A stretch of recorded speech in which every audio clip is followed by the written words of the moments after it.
যিসকল ব্যক্তিৰ নামটো ইংৰাজী বৰ্ণমালাৰ এম আখৰেৰে আৰম্ভ হয়, তেওঁলোকৰ ওপৰত ৰবিগুৰু আৰু ৰাহু গ্ৰহৰ প্ৰভাৱ থাকে। তেওঁলোক খুব সাহসী, বুদ্ধিমান আৰু বিভিন্ন কৰ্মত দক্ষতা হোৱা দেখা যায়। বন্ধু হিচাপে খুব বিশ্বাসী আৰু লোকক ঠগি তেওঁলোকে কেতিয়াও খাব নিবিচাৰে আৰু লোকে ঠগবাজি কৰিলেও তেওঁলোকে সেইটো সহ্য কৰিব নোৱাৰে।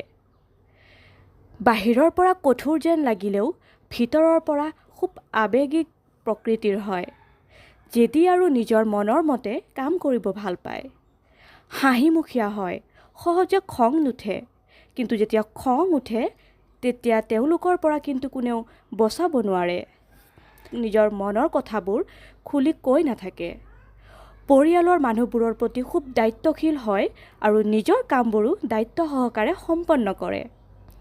এওঁলোকে নিজৰ জীৱনৰ উন্নতিৰ বাবে সদায় সূৰ্য দেৱতাক জল অৰ্পণ কৰিব লাগে আৰু ভগৱান বিষ্ণুক আৰাধনা কৰিব লাগে।